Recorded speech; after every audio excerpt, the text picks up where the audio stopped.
Hello friends, આજે આપણે ધોરણ 10નું પ્રકરણ 7 એના એક વિડીયો આપણે જોયો. હવે આજે આપણે આગળ 9 કરીએ. 3 બિંદુઓ માટેનો વિચાર કરવાનો છે કે સમતલમાં જો 3 બિંદુઓ હોય તો એના માટેની પોસિબિલિટી શું હોઈ શકે. તો 3 બિંદુઓ માટે પોસિબિલિટી એવી હોઈ શકે કે 3 બિંદુઓ કાં તો સમરેખ હોય અને કાં તો સમરેખ ન હોય. સમરેખ એટલે શું? તો એક જ રેખા ઉપર 3 બિંદુઓ આવેલા હોય તો એને સમરેખ કહેવાય.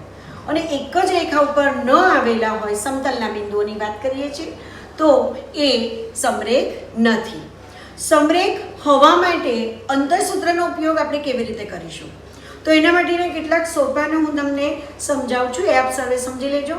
એના ઉપરથી આપણે નક્કી કરી શકીએ કે 3 બિંદુઓ સમરેખ છે કે નથી.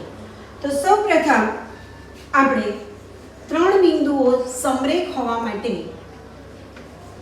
3 બિંદુઓ A, B અને C સમરેખ હોવા માટે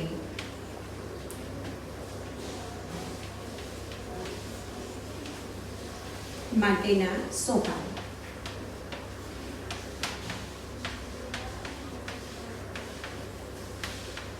સૌપ્રથમ આપણે શું કરીશું? તો આગળના વિડીયોમાં આપણે જોયું કે અંતરસૂત્ર, બે બિંદુ વચ્ચેનું અંતરસૂત્ર આપણે શીખ્યા. તો અંતરસૂત્રનો ઉપયોગ આપણે અહીંયા કરવાનો છે.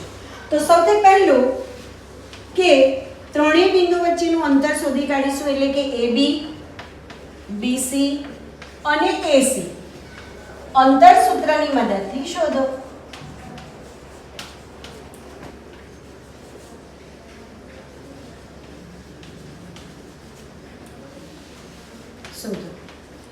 હવે આપણે જોઈશું અહીંયા કે કોઈ પણ બે બાજુના માપનો સરવાળો ત્રીજી બાજુ જેટલો જો થાય તો આ 3 બિંદુઓ સમરેખ છે એવું કહી શકાય. એક પોસિબિલિટી આ રીતના છે કે દાખલા તરીકે A બિંદુ, અહીંયા B બિંદુ છે, વચ્ચે ક્યાંક C બિંદુ આવેલું છે. તો અહીંની પોસિબિલિટી શું થશે? તો AB બરાબર AC વત્તા BC, એટલે આ રેખાખંડ AC અને BC નો સરવાળો જો AB જેટલો થાય તો શક્ય છે કે આ ત્રણેય બિંદુઓ સમરેખ છે. એમાં વચ્ચે કયું બિંદુ આવશે? C બિંદુ આવશે. અહીંયા AB બરાબર AC પ્લસ BC, આ એક પોસિબિલિટી થઈ. બીજી પોસિબિલિટી શક્ય છે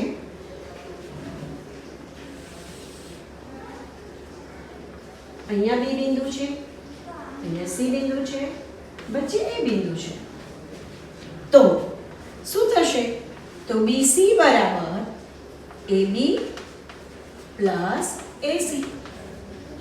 તો આવી જો પોસિબિલિટી બની જાય કે AB અને BC નો સરવાળો BC જેટલો થાય તો શક્ય છે કે આ ત્રણેય બિંદુઓ સમરેખ છે. કયો બિંદુ વચ્ચે હશે? તો આ BC છે, તો બાકી ત્રીજું બિંદુ કયું રહ્યું? A. તો A વચ્ચે છે. નંબર 3. આ બે પોસિબિલિટી નથી તો ત્રીજી કઈ શક્ય છે? તો આગળ જોઈએ આપણે આકૃતિમાં.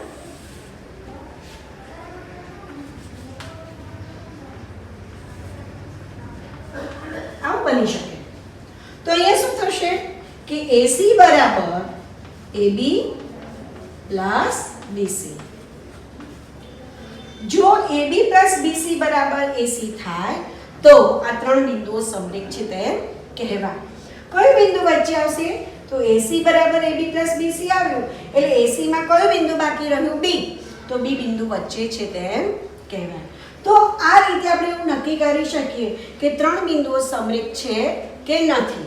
તો આ આધારે આપણે નક્કી કરીશું કે 3 બિંદુઓ સમરેખ છે. દોસ્તો આગળ આપણે જોઈએ કે 3 બિંદુઓ સમરેખ છે કે નહીં આપણે જોઈ લીધું. હવે 3 બિંદુઓ સમરેખ નથી તો શું પોસિબિલિટી હોઈ શકે? તો 3 બિંદુથી કઈ રચના બને? ત્રિકોણ. એ આપણે જાણીએ છીએ. હવે ત્રિકોણ છે કે નથી? ત્રિકોણ બનાવશે કે નહીં બનાવે આ 3 બિંદુઓ મળીને? એના માટેના આપણે સોપાનો જોઈએ. તો ફર્સ્ટ ઓફ ઓલ આપણે શું જોઈશું? તો 3 બિંદુઓ A, B અને C ત્રિકોણ બનાવે છે કે નહીં? રચશે? આ ક્વેશ્ચન છે એના સોપાનો.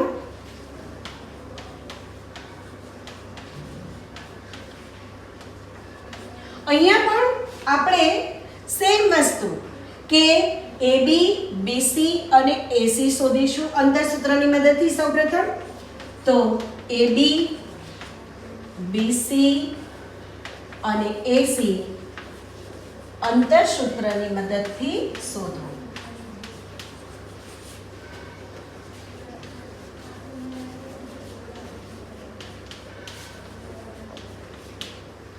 બીજા નંબરે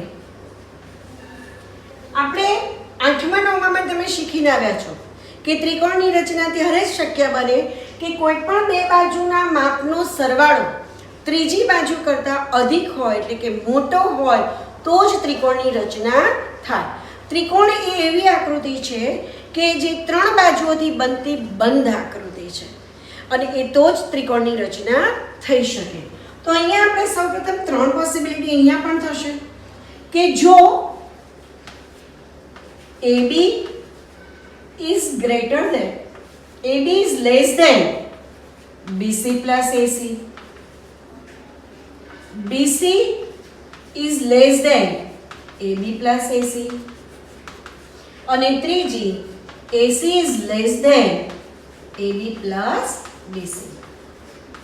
જો આ ત્રણમાંથી એક વસ્તુ શક્ય હોય, આ 3 સમતામાંથી એક સમતા સાચી હોય, તો જ બિંદુઓ A, B અને C ત્રિકોણની રચના કરે છે તેમ કહેવાય.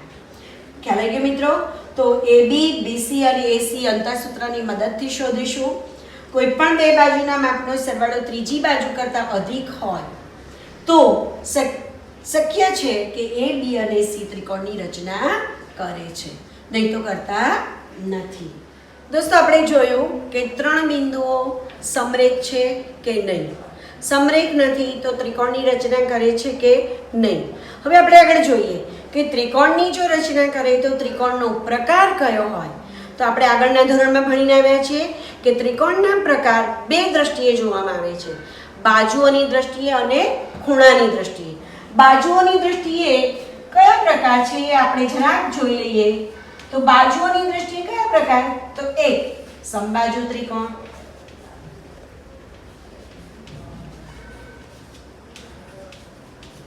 બીજો સમદ્વિબાજુ ત્રિકોણ,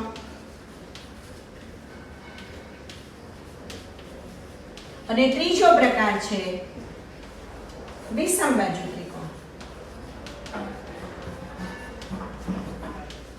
આ ત્રણમાંથી એક પોસિબલ છે.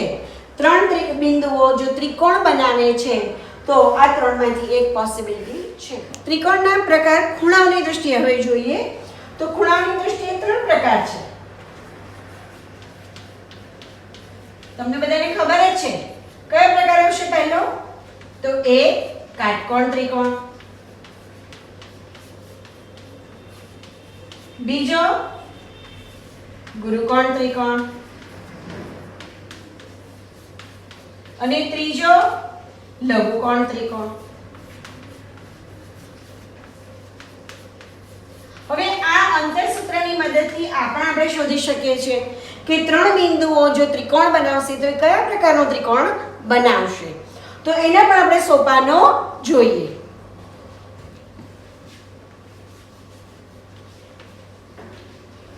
બિંદુઓ A, B અને C ત્રિકોણ રચે છે.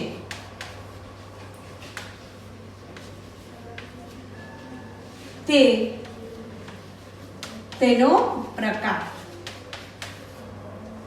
જણાવો. તેના માટેના સોપાનો છે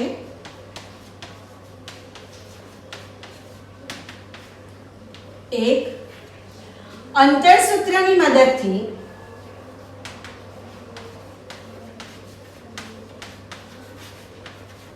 મદદથી AB, BC અને AC શોધો.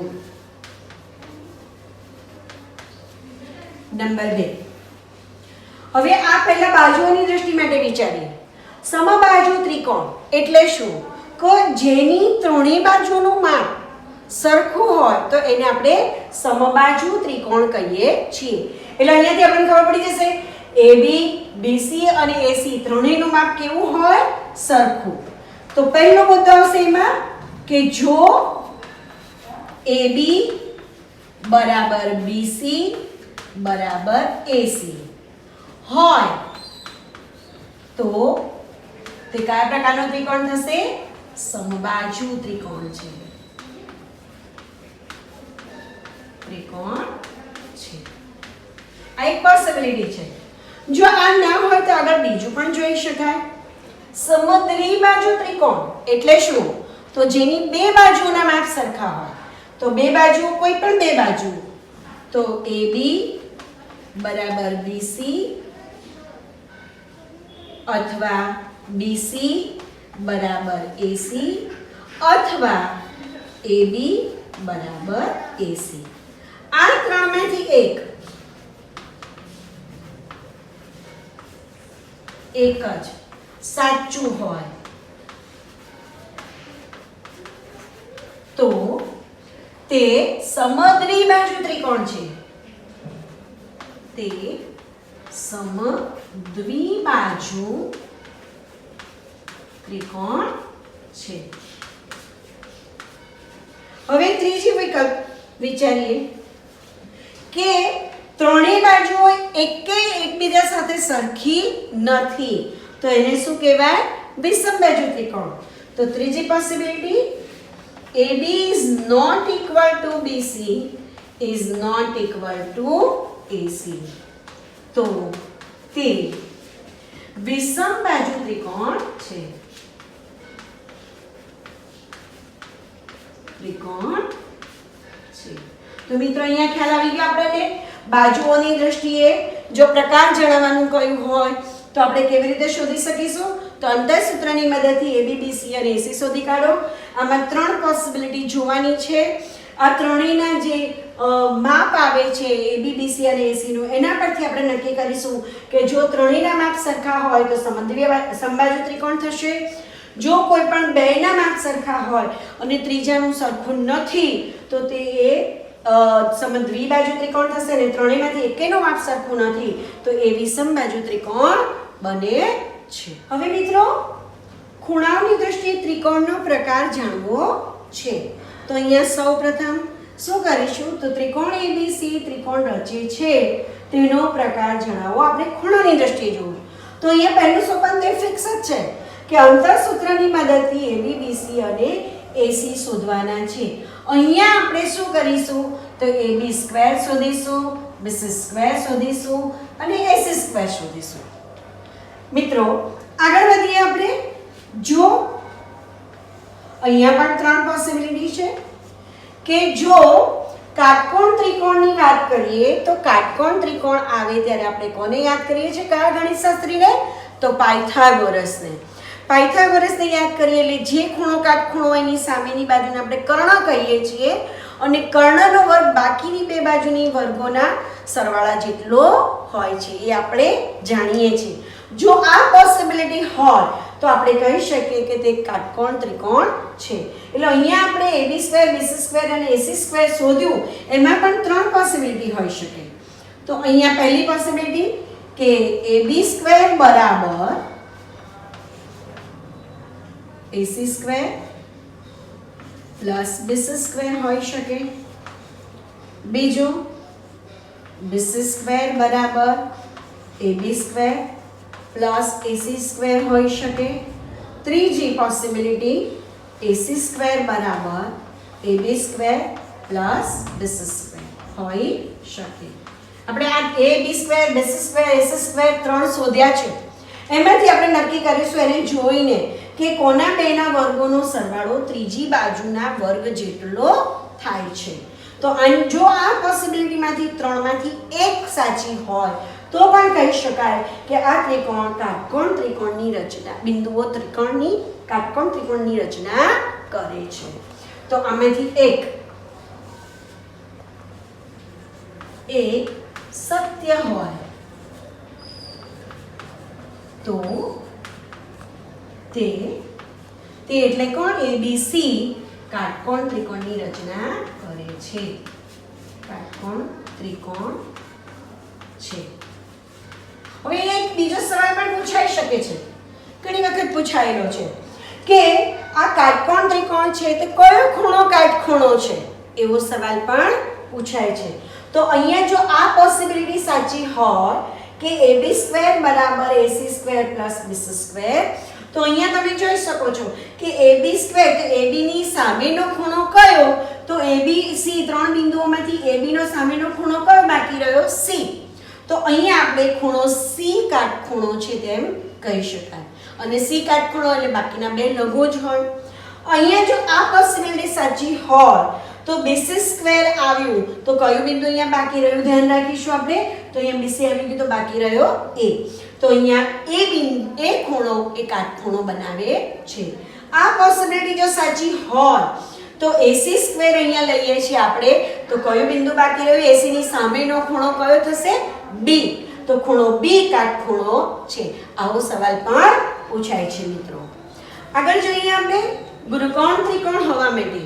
તો અહીંયા સોપાનો તો સેમ આ રીતે જ આવશે, પણ અહીંયા જે ઇક્વલ ટુ છે એની જગ્યાએ ફક્ત ફેરફાર શું આવશે, તો કાટકોણ ત્રિકોણની જગ્યાએ ગુરુકોણ ત્રિકોણ હોવા માટે તો આ ગ્રેટર ધેન આવશે.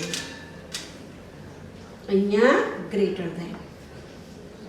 જો આ ત્રણમાંથી એક પોસિબિલિટી હોય, આ ત્રણમાંથી એક પોસિબિલિટી હોય તો તે ત્રિકોણ બિંદુઓ ગુરુકોણ ત્રિકોણની રચના કરે છે. એટલે સ્વાભાવિક છે કે બે બિંદુઓના વર્ગોનો સરવાળો ત્રીજી બાજુના વર્ગના જેટલો થાય તો કાટકોણ ત્રિકોણ થાય. આ ગ્રેટર ધેન બે ની વાત કરીએ અહીંયા તો તે ગુરુકોણ થશે, અને અહીંયા આપણે આટલો જ ફેરફાર થશે. તો આ ત્રણમાંથી એક શક્ય હોય તો અહીંયા ગુરુકોણ ત્રિકોણ બનશે. શું બનશે, ગુરુકોણ ત્રિકોણ. સવાલ બીજો આની જેમ જ જેમ આગળ કાટકોણ ત્રિકોણમાં વિચાર્યું એમ કયો ખૂણો ગુરુકોણ હશે, તો અહીંયા AB છે, AB² is greater than AC² plus BC² છે એટલે અહીંયા AB આવ્યું છે. AB માં C બિંદુ બાકી રહ્યું તો C ખૂણો ગુરુકોણ હશે, અહીંયા A ખૂણો ગુરુકોણ હશે, અને અહીંયા B ખૂણો ગુરુકોણ છે તેમ કહેવાય. આગળ જોઈએ હવે ત્રીજો લઘુકોણ ત્રિકોણ. લઘુકોણ ત્રિકોણની અંદર આપણે જોયું અહીંયા કાટકોણ અને ગુરુકોણમાં જોયું કે ત્રણ ત્રિકોણને ત્રણ ખૂણા હોય છે. ત્રણમાંથી કોઈ પણ એક કાટખૂણો હોય તો આપણે એને કાટકોણ ત્રિકોણ કહીએ છીએ. ત્રણ ખૂણામાંથી કોઈ પણ એક ખૂણાનું માપ ગુરુ હોય એટલે કે 90 કરતાં મોટું હોય તો આપણે એને ગુરુકોણ ત્રિકોણ કહીએ છીએ. હવે લઘુકોણમાં શું, તો ત્રણેય ખૂણા 90 કરતાં નાના જ હોય, ત્રણેય ખૂણા. તો અહીંયા પોસિબિલિટીમાં અહીંયા પણ સેમ વસ્તુ સોપાનોમાં અંતરસૂત્રની મદદથી આ શોધવાનું છે, અને અહીંયા આપણે ગ્રેટર ધેન ના જગ્યાએ લેસ ધેન ની નિશાની આવશે. AB² is less than AC² plus BC². BC² is less than AB² plus AC². અને ત્રીજી AC² is less than AB² plus BC². જો આવી પોસિબિલિટી આવે તો એ ત્રિકોણ પણ કયો બનાવે છે, લઘુકોણ ત્રિકોણ બનાવે છે. તો અહીંયા આટલો ફેરફાર આપણે કરીશું, અહીંયા ગુરુની જગ્યાએ લઘુકોણ. અહીંયા એવો સવાલ ના પૂછાય કે કયો ખૂણો લઘુકોણ છે, કેમ કે લઘુકોણ ત્રિકોણ છે એમાં ત્રણેય ખૂણા લઘુ જ હોય એટલે કે 90 કરતાં નાના જ હોય. તો આના એક્ઝામ્પલ આપણે હવે આગળ જોઈએ. મિત્રો આપણે એક ઉદાહરણ જોઈએ. અત્યાર સુધી જે સોપાનો શીખ્યા એનો ઉપયોગ કરતા આપણે શીખીએ. ચોપડીના પાના નંબર 136 ઉપર ઉદાહરણ નંબર 1 એની ચર્ચા કરીએ આપણે. બિંદુઓ 2, 3, 2 -2 -3 અને 2, 3 ત્રિકોણ બનાવશે? જો હા તો રચાયેલ ત્રિકોણનો પ્રકાર જણાવો. આવું આપણને કહેલું છે. તો સૌપ્રથમ આપણે બિંદુઓ લઈએ. તો બિંદુઓ P 3, 2, Q -2 -3 અને R 2 3 ત્રિકોણની રચના કરશે કે નહીં તે આપણે જણાવવાનું છે. તો સૌપ્રથમ ત્રિકોણ રચશે કે નહીં તેના માટેના સોપાનોને યાદ કરીએ કે અંતરસૂત્રની મદદથી PQ શોધો, QR શોધો અને PR શોધવાનું. તો સૌપ્રથમ આપણે અંતરસૂત્રની મદદથી આને શોધી કાઢીએ.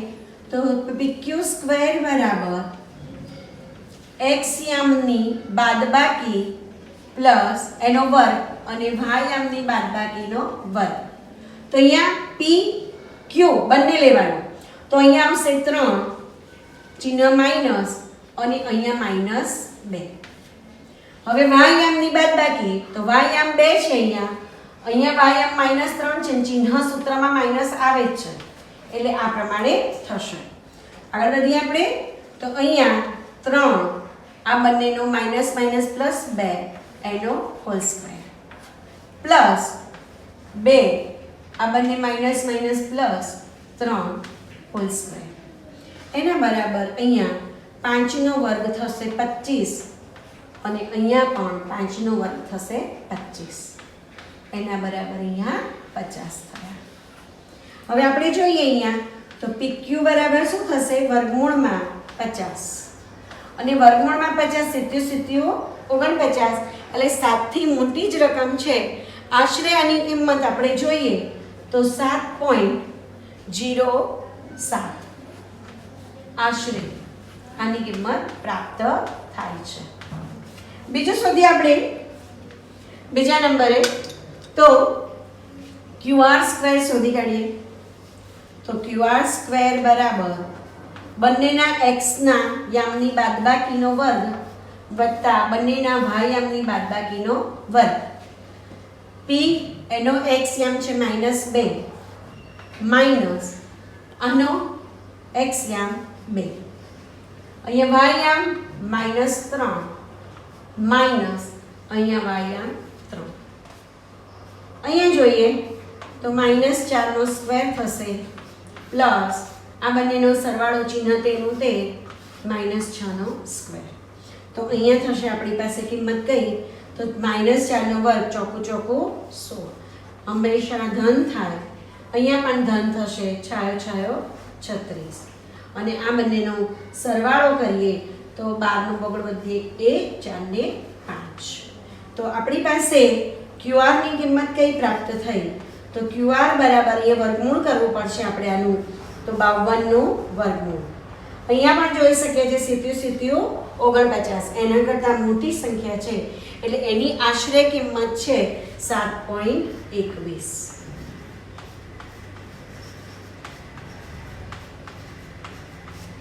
હવે આપણે બાકી શું રહ્યું તો PR. તો હવે PR નો સ્ક્વેર શોધીએ આપણે. તો PR નો સ્ક્વેર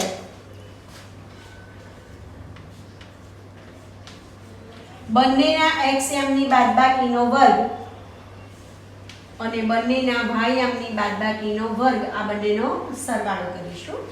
તો અહીંયા x યામ છે 3 અહીંયા x યામ છે 2 તો 3 ઓછા 2. અહીંયા y યામ 2 છે અને અહીંયા y યામ 3 છે તો 2 ઓછા 3 થશે. આગળ વધીએ. આ બંનેની બાદબાકી 1 એનો સ્ક્વેર પ્લસ અહીંયા -1 નો square that is equal to 1 નો વર્ગ 1 ઋણ 1 નો વર્ગ પણ 1 એના બરાબર 2. therefore PR બરાબર આનું વર્ગમૂળ કાઢીશું તો વર્ગમૂળમાં 2 અને આશરે કિંમત 1.41. હવે આપણે અહીંયા જોઈએ કે કોઈ પણ બેનો સરવાળો ત્રીજા બાજુના લંબાઈ કરતાં વધારે હોવો જોઈએ. તો અહીંયા આપણે જોઈએ આપણી પાસે એક પરિણામ આ પ્રાપ્ત થયું છે, બીજું પરિણામ આપણી પાસે આ પ્રાપ્ત થયું છે અને ત્રીજું પરિણામ આપણી પાસે આ પ્રાપ્ત થયેલું છે. તો હવે 7.07 વત્તા 7.21 કરીએ તો એ આના કરતાં મોટા જ છે. બીજા નંબરે 7.21 વત્તા 1.41 કરીએ તે 8 થી મોટા થાય છે જે આના કરતાં પણ મોટા છે. ત્રીજા નંબરે આ બંનેનો સરવાળો કરીએ તો એ આના કરતાં પણ વધારે જ છે એટલે આપણે કહી શકીએ છીએ કે આ ત્રણેય બિંદુઓ PQR એ ત્રિકોણની રચના કરે છે. ત્રિકોણ રચે છે. અને ત્રિકોણ રચે છે પછી આપણને કહેલું છે કે ત્રિકોણ જો બનાવે છે તો તે ત્રિકોણનો પ્રકાર જણાવે. આપણને એવું કહેવામાં આવ્યું છે. તો અહીંયા જોઈએ ત્રિકોણનો પ્રકાર કયો છે. તો ત્રિકોણનો પ્રકાર જાણવા માટે આપણે પાયથાગોરસનો યુઝ કરવાનો છે. એટલે આપણે અહીંયા એક કિંમત આને જોઈશું, બીજી કિંમત સ્ક્વેર વાળી PQ સ્ક્વેર 50 છે, QR સ્ક્વેર 52 છે અને PR સ્ક્વેર 2 છે. તો આના ઉપરથી આપણે જોઈ શકીએ છીએ કે 50 અને 2 નો સરવાળો 52 થાય છે. એટલે કે આના જેટલો થાય છે. કોના બેનો સરવાળો? તો PQ square plus PR square બરાબર કોના જેટલો થાય છે? QR સ્ક્વેર જેટલો. અહીંયા આપણે લખીશું. શું લખીશું? તો PQ square plus PR square બરાબર 50 વત્તા 2 52. અને 52 એટલે કોના જેટલો થાય છે? તો એ QR સ્ક્વેર જેટલો થાય છે. હવે આખું પરિણામ આપણે ફેરવી કાઢીએ. તો QR સ્ક્વેર બરાબર PQ square plus PR square.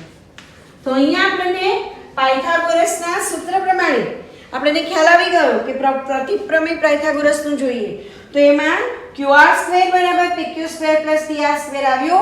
માટે આ ત્રિકોણ કાટકોણ ત્રિકોણ રચે છે. અને QR જે છે એની સામેની જે બાજુ છે એની સામેનું બિંદુ કયું આવશે? તો P આવશે. તો ખૂણો P એ કાટકોણ ખૂણો બનાવે છે. મિત્રો આપણે હવે એક આગળ એક્ઝામ્પલ જોઈએ. પાઠ્યપુસ્તકના પાના નંબર 137 એક્ઝામ્પલ નંબર 3 એની આકૃતિ મેં અહીંયા દોરી રાખેલી છે. તે મુજબ આપણે જોઈએ કે આકૃતિમાં એક વર્ગખંડમાં પાટલીઓની ગોઠવણી દર્શાવે છે. અસીમા, ભારતી અને કેમેલિયા અનુક્રમે A31, B64 અને C86 સ્થાન પર બેઠેલા છે. તમે કલ્પી શકો છો કે તે એક જ રેખામાં બેઠેલા છે. તમારા ઉત્તર માટેનું કારણ દર્શાવો. તો અહીંયા તમને 3 બિંદુઓની વાત કરી છે, 3 છોકરીઓની વાત કરી છે એટલે આપણે એને 3 બિંદુ વિચારી લઈએ. તો અહીંયા આપણી પાસે A ના યામ આપેલા છે 3 1, B ના યામ આપેલા છે આપણને x યામ પહેલો લખીએ છીએ એટલે આપણે 6 4 અને C ના યામ આપેલા છે અહીંયા 8 6. હવે આ ત્રણેય એક રેખામાં છે કે નહીં? એટલે કે એક રેખામાં હોવું એટલે સમરેખ હોવું. સમરેખ હોવા માટેના સોપાનો મેં તમને આગળ શીખવાડ્યા. તો સૌપ્રથમ આપણે શું કરીશું? તો AB શોધી કાઢીશું, BC શોધી કાઢીશું અને AC શોધી કાઢીશું. એના ઉપરથી આપણે નક્કી કરીશું કે અહીંયા આ ત્રણેય છોકરીઓ જે બેઠેલી છે તે એક સીધી રેખામાં છે કે નહીં. તો સૌપ્રથમ AB સ્ક્વેર શોધીએ. બંનેના x યામની બાદબાકીનો વર્ગ, y યામની બાદબાકીનો વર્ગ. આનો x યામ 3 છે, આનો x યામ 6 છે તો 3 ઓછા 6 થશે. આનો y યામ જોઈએ તો 1 છે, આનો y યામ 4 છે તો 1 અને 4 ની બાદબાકી થશે. આ બંનેની બાદબાકી -3, મોટાનું માન રાખવાનું આગળ શીખવાડેલું છે. અહીંયા પણ -3 થશે, મોટાનું માન રાખવાનું. આગળ વધીએ, -3 નો વર્ગ એટલે 9 થશે. અહીંયા પણ 3 નો વર્ગ -3 નો વર્ગ 9 થશે. અહીંયા આપણી પાસે જવાબ મળે છે 18. 18 એટલે 2 ગુણ્યા 9 થશે. અને therefore AB બરાબર આપણી પાસે પ્રાપ્ત થાય છે. આનું વર્ગમૂળ લઈએ તો આનું વર્ગમૂળ 3 અને વર્ગમૂળમાં 2. આપણી પાસે પ્રથમ એક પરિણામ પ્રાપ્ત થયું 3√2. અને આગળ બીજું જોઈએ આપણે. તો BC સ્ક્વેર શોધી કાઢીએ આપણે. તો BC સ્ક્વેર અહીંયા પણ આપણે x યામના બાદબાકીનો વર્ગ કરીશું, y યામની બાદબાકીનો વર્ગ કરીશું. તો B અને C, તો B નો x યામ 6 અને આનો C નો x યામ 8 તો 6 ઓછા 8 થશે. બી નો y આમ 4 અને સી નો y આમ 6, તો 4 અને 6 ની બાદબાકી થશે. મોટાનું માન રાખવાનું, તો અહીંયા -2 એનો સ્ક્વેર, અહીંયા પણ -2 નો સ્ક્વેર થશે. અને -2 એટલે કોઈ પણ સંખ્યાનો વર્ગ હંમેશા ધન થાય, એટલે અહીંયા 4, અહીંયા પણ 4 થશે. બંનેનો સરવાળો થાય છે 8, એટલે અહીંયા 2 ગુણ્યા 4 લઈશું, વર્ગમૂળ કાઢવાનું છે માટે. તો ધેરફોર BC ની કિંમત આપણને પ્રાપ્ત થાય છે. વર્ગમૂળ કાઢીએ અહીંયા, તો 4 નું વર્ગમૂળ 2 અને વર્ગમૂળમાં 2. આપણી પાસે બીજી કિંમત એક પ્રાપ્ત થઈ, 2√2, નંબર 2. ત્રીજું માપ શોધીએ આપણે. તો ત્રીજા માપની અંદર જોઈએ કોનું શોધવાનું બાકી રહ્યું, તો હવે AC નું શોધીશું. તો AC² બરાબર બંનેના XM ની બાદબાકી અને YM ની બાદબાકી લઈએ. તો બંનેનો XM જોઈએ આપણે. તો આનો XM છે 3, આનો XM છે 8, તો 3 - 8 થશે. આનો XM છે 1 અને C નો XM છે 6, તો 1 - 6. આ બંનેની બાદબાકી મોટાનો માન રાખીશું, તો અહીંયા -5 એનો સ્ક્વેર થશે અને અહીંયા પણ -5 એનો સ્ક્વેર થશે. અહીંયા 25 અને અહીંયા પણ 25, બંનેનો સરવાળો થશે 50. અને હવે વર્ગમૂળ કાઢવાનું છે, એટલે આપણી પાસે વર્ગમૂળ કાઢવા માટે 2 ગુણ્યા 25 કરીશું અહીંયા. તો ધેરફોર AC ની કિંમત કઈ મળે છે? ધેરફોર AC બરાબર 5√2. ત્રીજી કિંમત આપણને પ્રાપ્ત થઈ 5√2. હવે આપણે જોઈએ સોપાન નંબર 2 કે 3 બિંદુઓ સમરેખ છે કે નહીં. એમાં ત્રણેય કિંમત આપણે જોઈએ. તો આની કિંમત મળી છે 3√2, આની કિંમત મળી છે 2√2 અને આની કિંમત મળી છે 5√2. તો તમે જોઈ શકો છો કે આ બેનો સરવાળો કરીએ તો 3 ને 2 5√2 થાય છે, જે ત્રીજા જેટલું જ થાય છે. એટલે કે AB + BC બરાબર AC થાય છે. અહીંયા આપણે જોઈ શકીએ છીએ. તો અહીંયા આપણે પરિણામ 1, 2 અને 3 પરથી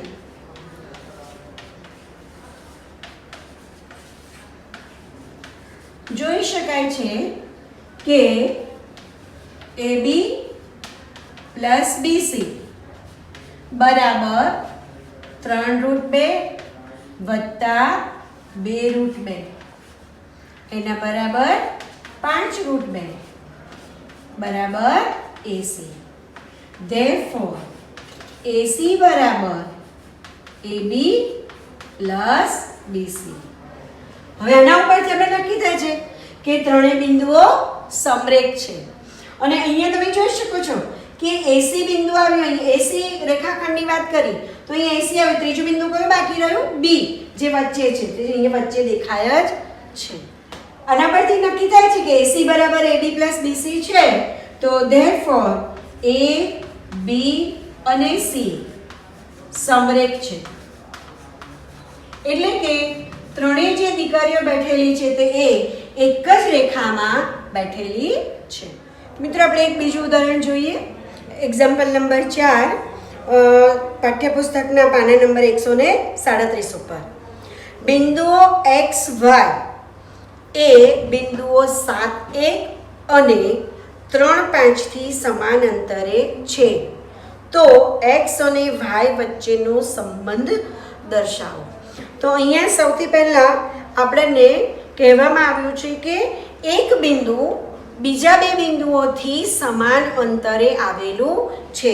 તો સૌથી પહેલા આપણે ધારણા કરીશું. તો ધારણા કરીએ અહીંયા. તો ધારો કે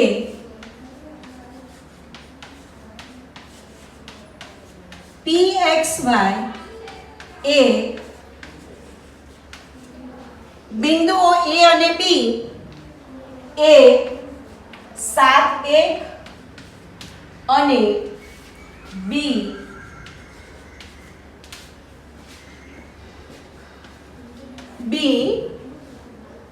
3, 5 થી સમાન અંતરે છે. અંતરે છે. આનો અર્થ એ થાય કે A થી P નું અંતર અને A થી B નું અંતર સોરી A થી P નું અંતર અને B થી P નું અંતર સમાન છે. એટલે અહીંયા લખી શકીએ કે PA બરાબર PB થાય.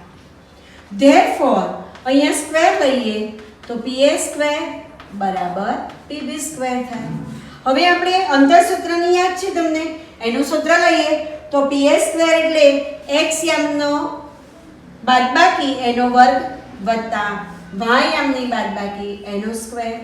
અહીંયા પણ PB સ્ક્વેરમાં પણ x યામની બાદબાકી એનો સ્ક્વેર પ્લસ y યામની બાદબાકી એનો સ્ક્વેર થશે.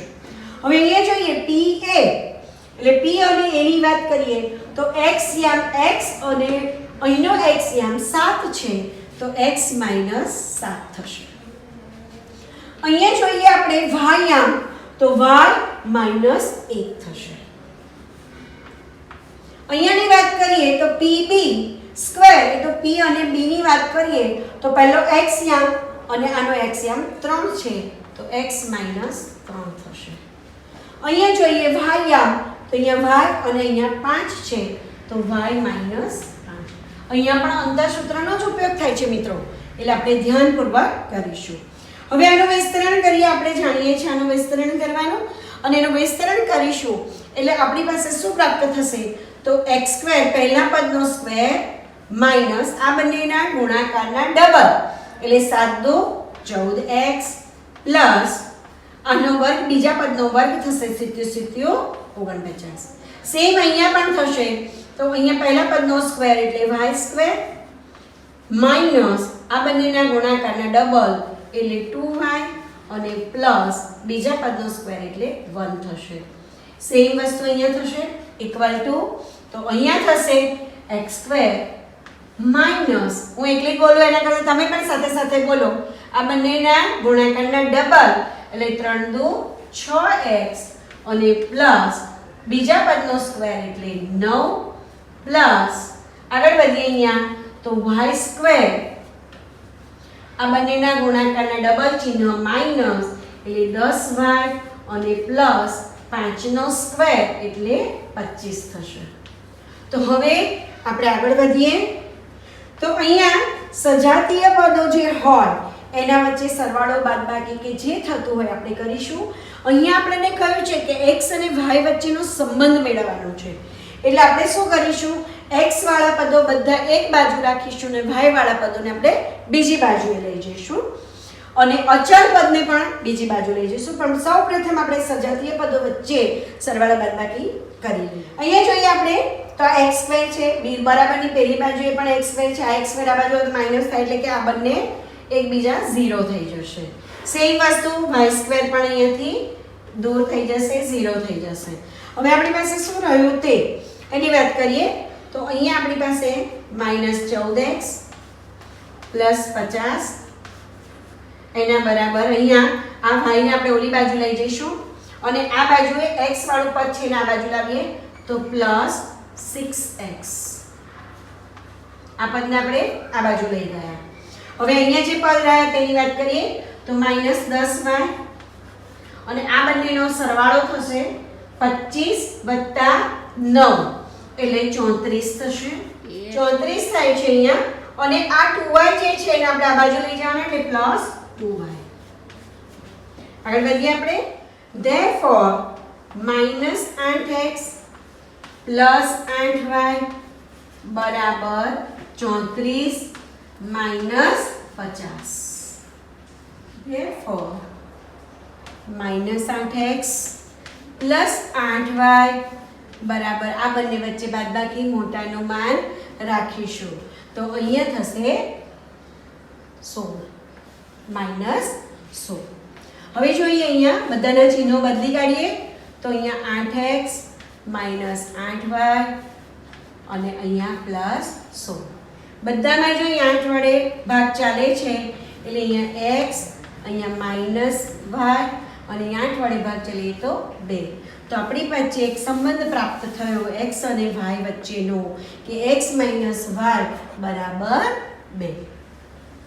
મિત્રો આજે જે વિડીયો જોયો તે બરાબર ધ્યાનપૂર્વક સમજી લેજો અને જ્યાં પણ પ્રશ્ન હોય ત્યાં તમે મને કોમેન્ટ જરૂરથી કહેજો, હું તમને એનો આન્સર આપીશ. આ વિડીયો મારો ગમે તો તમે લાઈક કરજો, કોમેન્ટ કરજો અને અમારી ચેનલને સબસ્ક્રાઈબ કરજો.